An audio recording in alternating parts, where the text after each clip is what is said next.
basically your job as an investor is to assess and look at these and say, is this like buying Amazon.com in 1999, like buying stock in Amazon in 99? Welcome to the Next Level Income Show, where it's our goal to take your income, your investments, and your life to the next level. I'm your host, Chris Larson.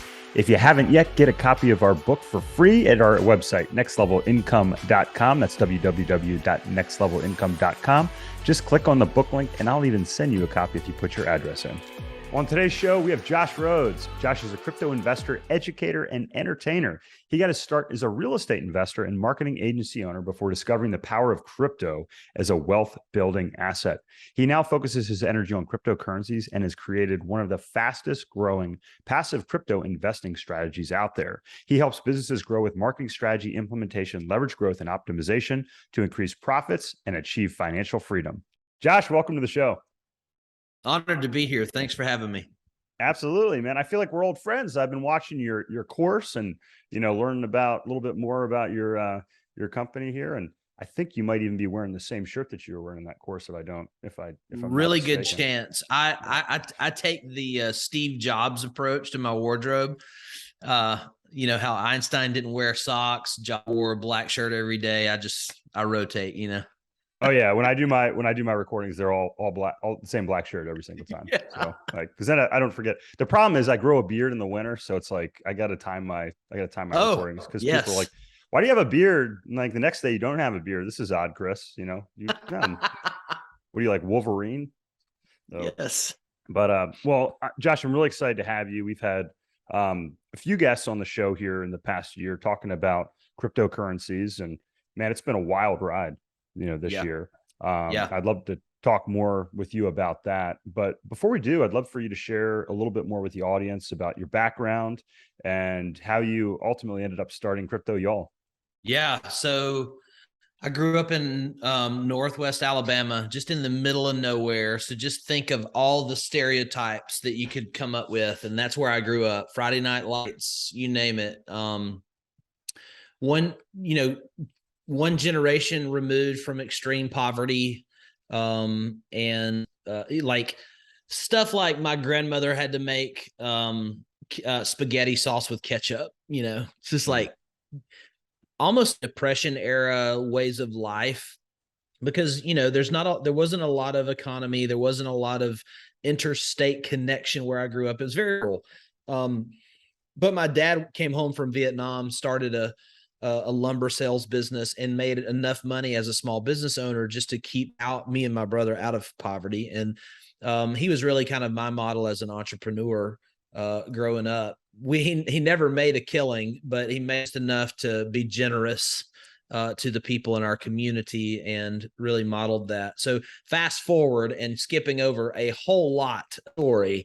Crypto Y'all is a brand that I'm trying to attempt to merge that core value, Southern hospitality, where I grew up, taking care of your neighbor, and the greatest financial technology in history, which is crypto.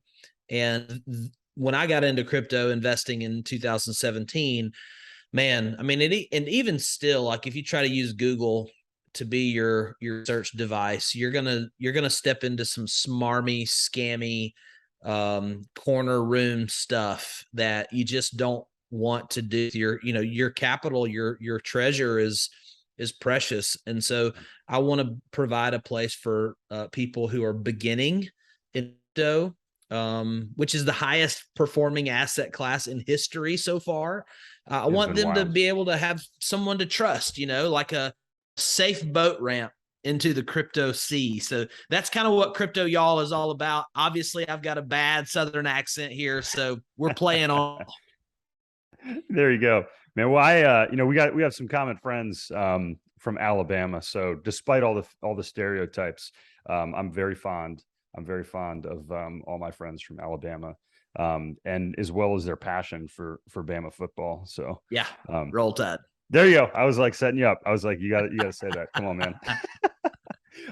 So before we jump into, what Crypto Y'all is, and some of the highlights as I talked about in your intro, we are going into Q4 of 2022 right now as we record this, Josh.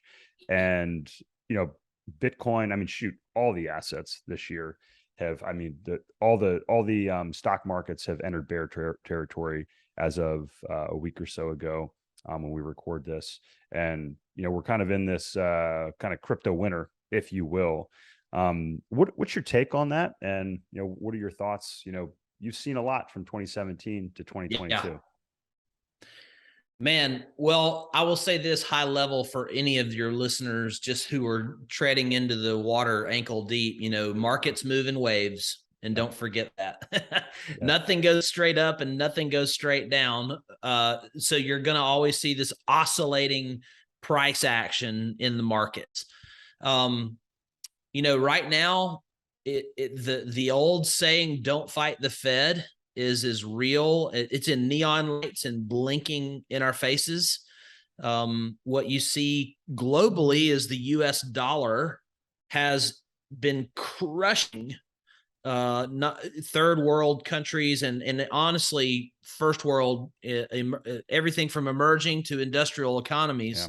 The US dollar, being the world reserve currency, has been so strong that everybody's having, all commodities are settled in US dollars. And so when the dollar goes up in value globally, these countries can't afford to pay their debts. They start to go bankrupt. They default on loans. It creates this domino effect. And then you start seeing all the asset classes lose value, blah, blah, blah. And so we're kind of in this weird repercussion phase from COVID lockdowns, from 40% of all the fiat dollars in the world being printed in the last 4 years. I think actually the last 2.5 years, 40%. Yeah. 40% of all US dollars that have ever been printed were printed in the last few years.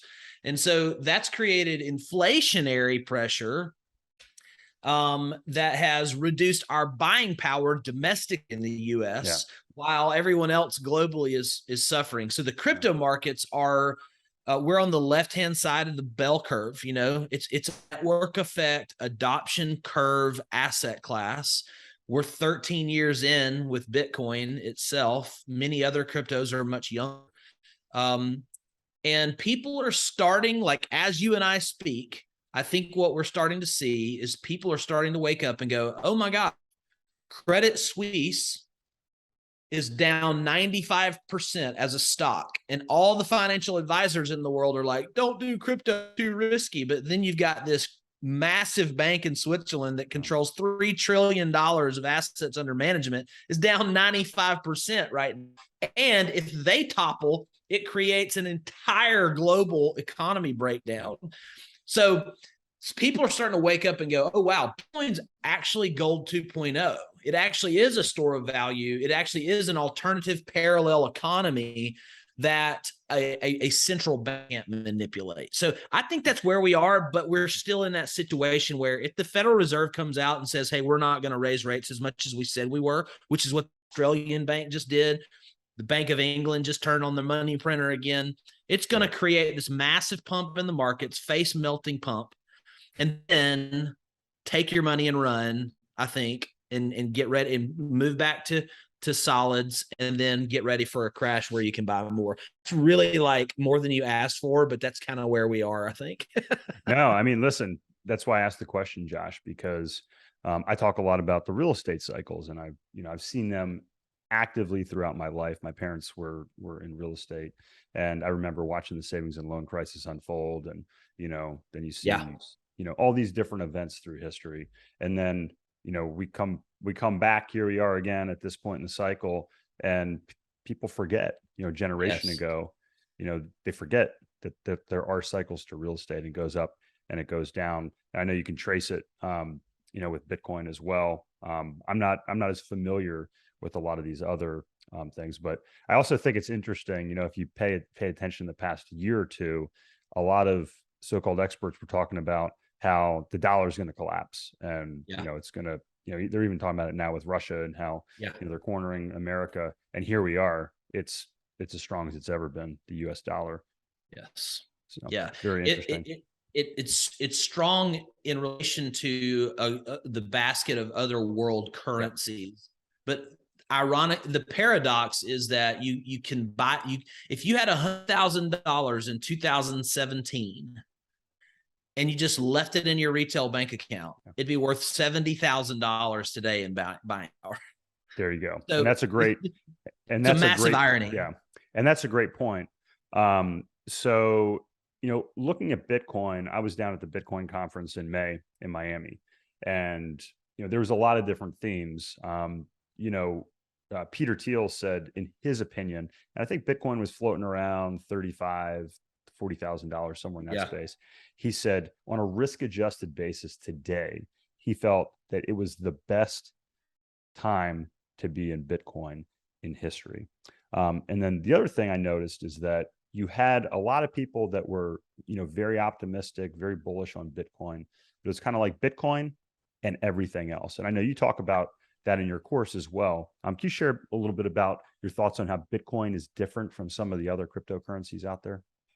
Yeah, Bitcoin is, first of all, and this is arguable to a lot of like early pioneers, but like Bitcoin's first to market. We're going to just kind of give them that mantle. But Bitcoin also is the only so far proven and oldest decentralized network, right? So it's the largest computer network on the planet, which is saying something. Bigger than any government. Bigger than any government, bigger Google server farms, bigger than Amazon, AWS, all of that.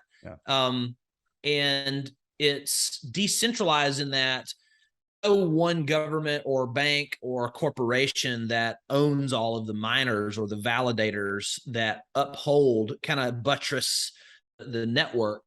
So much so that I think in 2020 it was, if I recall, China, being the great communist country that it is, doesn't like individual sovereignty and financial freedom. They banned Bitcoin mining. And at the time, China, I think, controlled 40%. I might be making that up. Fact check me. It's over 20% of the hash rate or the horsepower of the Bitcoin network. Well, you would think, oh my gosh, they just shut down the Bitcoin network. But all that really did is redistributed the workload to the rest of the world. So it just was like, it's like a blob or an amoeba that just kind of moves into a different part of the membrane. So it's a immutable, uncensorable, incredible platform and network. Is it superior in performance to some other cryptos? No, it's not the fastest. It's not the sexiest.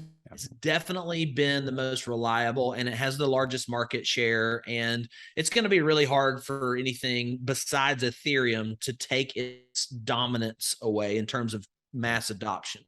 The rest of crypto, Ethereum, et cetera, what you'll hear Bitcoin maximalists say as a criticism is they're all centralized. They're all somewhat or majority controlled by a few hands, if you will, that could censor it, topple it, change the conditions of a particular crypto. And there are 18,000 altcoins out there, quite literally 18,000 and counting. There's a ton of money and talent, flowing into blockchain. So you're going to continue to see a lot of startups. You're going to continue to see a lot of deaths. And it's basically, it's basically your job as an investor is to assess and look at these and say, is this like buying Amazon.com in 1999, like buying stock in Amazon? And because if so, then you might be onto something and you'll build some incredible wealth. But there's going to be some losers as well. Yeah. So let's shift gears a little bit because I think a lot of investors there's some trepidation because they just don't understand, cryptocurrencies. However, you see companies like Fidelity, you see, the BlackRocks of the world, you even see governments of the world now having Bitcoin as a legal tender. And, you look at it, to me, it only makes sense. to have it as a portion of your portfolio. But the reason I had you on, Josh, is because you were a real estate investor Yeah. before you were in cryptocurrency. And, one of the issues I have with cryptocurrency is it's kind of like gold, right? You have gold sitting there, and okay, it's a hedge, and maybe it's uncorrelated, or it has some, diversification properties in a portfolio, which I think Bitcoin does, but it doesn't really produce any income. And next level income, we are huge on producing Yeah. passive income. So I'd love for you to share with the audience your concept of the crypto flywheel and Yeah. what that is, and how you take these kind of passive, or these inert assets, and turn them into assets that are becoming productive. Yes. So I was investing in real estate the day I was putting a for sale sign in the yard, the day Lehman Brothers went under in '08. And You timed it perfectly. yeah, I mean, Nailed it. funny story. Yeah. Funny story is, though, while I was putting the sign in the yard, a car was slow rolling by. I waved down and said, "Hey, are you looking for a house?" And they were, and I sold it to them the next day under contract. Bam. So by the skin of my teeth. Yeah. I didn't make any money either, but I got out. But yeah, when it comes to the crypto flywheel, so the reason why I told you that story, because I had to learn my lesson in asset class investment, because if you don't approach it with some level of framework, you're going to be, it's almost more like crypto slot machines and gambling than it is crypto investing. Yeah. And investing to me is treating your portfolio like a business, and businesses need P&Ls, they need balance sheets, they need strategy, they need a vision, they need a direction. Well, I didn't want to get too far over my skis, and so I needed something simple. I'm a simple country guy from Alabama, so I love the book Jim Collins wrote called Good to Great. He uses the illustration of the flywheel and how all the great companies had flywheels. And I love Robert Kiyosaki, and I love all these other. So I just kind of fused my own little creation that I call the crypto flywheel, just to keep me from sabotaging my own portfolio with my emotions, with my risk tolerant, whatever. And so there's 3 little wealth strategies inside the crypto flywheel. They kind of make up, those are the elements of the flywheel. Your listeners are drawing a picture on a napkin. Basically, it's 3 arrows chasing each other around a circle clockwise. And each arrow represents one of the wealth strategies. And each of these wealth strategies are achievable with crypto, with the asset class. So the first one is where I like to start any business, and that is you got to cash flow. You got to make cash flow. I'm drawing my flywheel on my paper here as we speak. Yes. So that's perfect. And that's it. And the second element is appreciation. That's where you have your up price and down price. It goes up in value, goes down in value. And then the third is leverage. And that's where we use our assets as collateral to buy more cash flowing assets. Now, are we talking about real estate now or crypto? Well, we're talking about crypto, which is the fantastic part, because the dirty little secret of the flywheel is that it really works in all asset classes. Elon Musk trying to buy Twitter. Well, he's using his Tesla stock as leverage to get that cash. He's not selling Tesla to go buy Twitter. He's not selling his rental properties to go buy a apartment building. So he only sells Tesla stock to spite Elizabeth Warren, I think. Otherwise, he doesn't. Right, 100%, which is fun to watch. But most people in listening to this will be able to relate. If they have purchased crypto, they started appreciation part of the flywheel, and there's a little enigma there that a puzzle that people get stuck in, and I call it the buy, hold, and hope place. That's what got a lot of people in trouble in the mid 2000s. Yeah, 100%. And so the buy, hold, and hope mentality is where you go in and you buy an asset and you just wait and you hope and you wait and you hope. And you don't really know why you bought it outside of FOMO. And you don't really know why it would go up in price and at what rate and at what acceleration. Now, it's not a bad place to be. Like, it's a part of the flywheel. There's a role for appreciation. Yeah, I'll take it. 100%. Like, if you bought Bitcoin in 2010 with $1,000, you'd have, I think, something like $1.8 million now off of that. So like, that's an example of the appreciation part of the flywheel, but that's 12 years ago.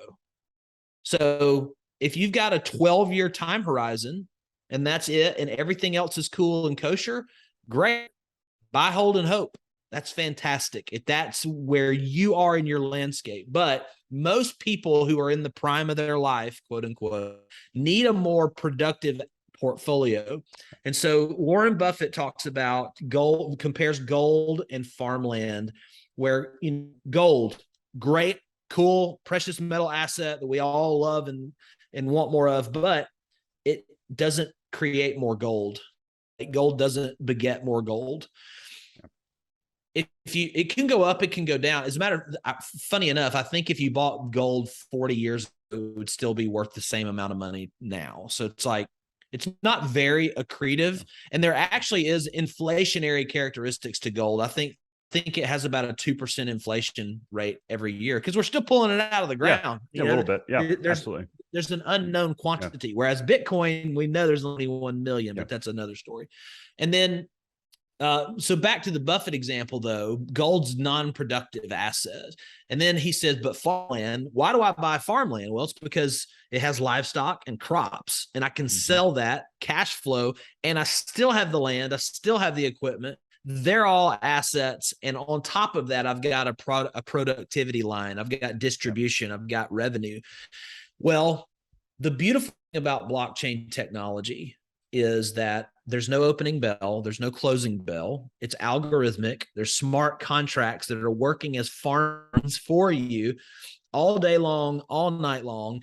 And there's this little part of crypto called Defy, decentralized finance. Basically a sector of crypto that's built to be the alternative to traditional banking, where we can make deposit into these crypto ecosystems or protocols, investment vehicles, whatever you want to call it, and earn yield just as we're providing liquidity, literally. So you can go and take your $100,000 to Wells Fargo and let it sit there and turn into 70,000 in the next 5 years, or you can take, your cash to a DeFi protocol and earn a percentage of like certain percent per day. And it's Baskin Robbins 31 flavors when you get into DeFi. Like there's everything on the risk spectrum that you want to touch. But what you're doing there, though, is you're entering into a fully or a more democratized profit strategy where you're adding liquidity and the treasury is going out into the marketplace, earning a yield the same way the CEO at Wells Fargo is. He's buying companies and banks and insurance and all of the things and stocks, but they're keeping the profits, right? That they have a profit statement quarterly for a purpose. DeFi allows us to have a decentralized banking system where we can earn the yields. We can get the commensurate returns to our capital. And so that we can earn a daily yield, which is the cash flow part of the portfolio. And what do you do with that yield? Well, you can continue to compound it in the rule of 72, or you can move it into the appreciation part of the flywheel and buy the blue chips that you really love and believe in. Maybe you love Ethereum, maybe you love Avalanche or XRP or whatever. I can name all the names, but maybe or Bitcoin, and just use house money then to buy more of what you believe in. And that's how we kind of fuel our portfolios. So I know, I love that. So you're providing the liquidity to these banks, just like if you deposit your money at a Wells Fargo, they lend it out the banks lend it out at a multiple, and they pay you what, point Oh yeah. something percent, something ridiculous. I guess the question I'm sure a lot of listeners are thinking, Josh, is yeah, but what about these exchanges, that we hear that went under? What if the Yes. value of the underlying currency, drops, 20%, 30%, 50%? How do you address that? That's a great question. So you've got a little food chain that you're dealing with in the crypto space, and I'll keep it oversimplistic. So at Yeah. the top of the food chain, you have central exchanges that their primary role is to exchange currencies for crypto. Mm-hmm. US dollar, British pound, euro, bolivars, whatever you got, and you put it into a crypto of choosing. Those central exchanges, those are like basically like Robinhood, TD Ameritrade, et cetera, that we're used to in the equity markets. Mm-hmm. They have balance sheets, they're businesses, they're Mm-hmm. centralized, they have a CEO and they have business decisions. And if they don't manage their balance correctly and you're storing your crypto in their central exchange vault, you might not get your central exchange or your money, your crypto back, because there's Yep. a great thing in crypto, not my keys, not my crypto. And what they're talking about is your crypto or your wallet has private keys and a public keys, Mm-hmm. like the wallet address that I used to send to you and me, and Yep. like an email address. The Yep. private key, that's like the social security number. That's like the key that gets me into whatever you own, and I have access to it now. When you buy something on Coinbase, they have the private keys. They have transferred it to you. They're acting as a custodian. Mm-hmm. I never keep my crypto on exchanges ever, because I want custody. And that's the entire purpose of crypto, is to become bankless. So what we use, a mixture of hot wallets and cold wallets. Okay. All right. Hot wallets are wallets on your computer that are connected to the internet. They're not completely just they're not 100% safe. They can be hacked if you do something foolish and give someone your keys or your password or something like Mm-hmm. that, just like any other online account, but you have control over it. And, Okay. if you're wise with your decisions, you can have very safe practices there.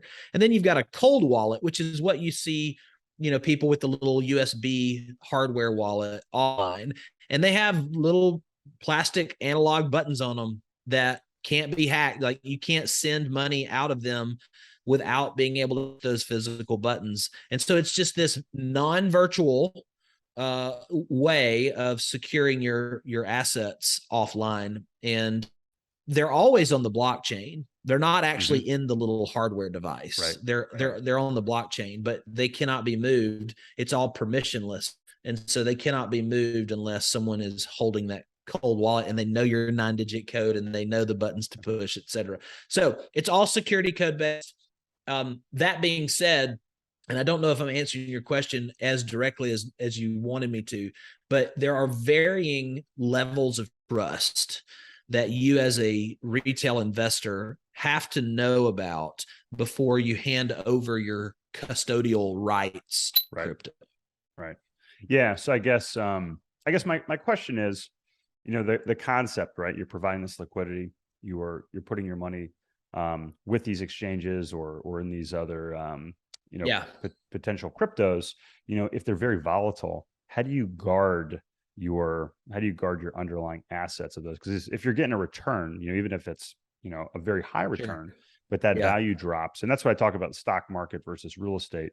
With investors, it's like, well, people are like, oh, Chris, I got a 30% return in the stock market. You're like, yeah, but it's down 30% this year, right?